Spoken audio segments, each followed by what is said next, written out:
just the stress that I had in the back of my mind about, oh my gosh, is that birth pool going to be set up by the time I even have my baby?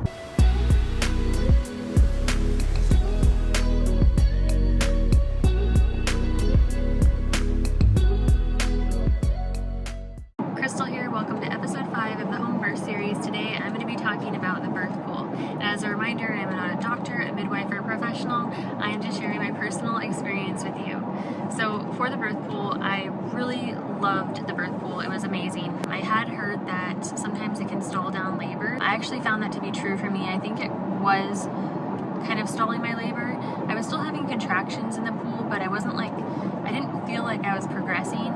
And also I couldn't find any grounding through the contractions. I tried all different types of positions in the birth pool with Kyle supporting me as well, and it really just tired out my inner thighs, and I got really weak when I was leaning forward on the birth pool. And then when I was leaning back with Kyle supporting me, I couldn't find any comfort during a contraction.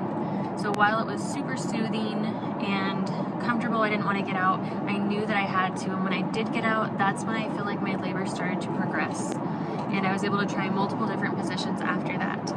But my advice to you is to get that birth pool set up in time, because I actually was transitioning, and as I was transitioning, that's when the midwives came over soon after, and then they were setting up the birth pool. It does take a while to get set up. So seeing how the midwives didn't come over until after I started transitioning, I think that just the stress that I had in the back of my mind about, oh my gosh, is that birth pool going to be set up by the time I even have my baby?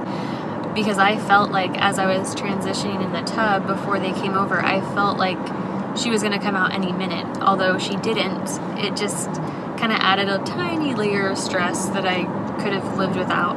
So make sure that birth pool is set up in time. I've heard many stories where the birth pool was not set up in time, and by the time the water was all filled up in the pool and it was warm, the woman had had her baby. So that was something I really didn't want. Even though I didn't give birth in the birth pool, I really loved having that comfort and that soothing feeling of the warm water during part of my active labor. So I hope that little bit of information about the birth pool was helpful for you. If you'd like me to expand on this more, or you have any questions, just leave them in the comments below, and I will be happy to get back to you, or I can address any other questions in a future video. So until then, I'll see you in the next video.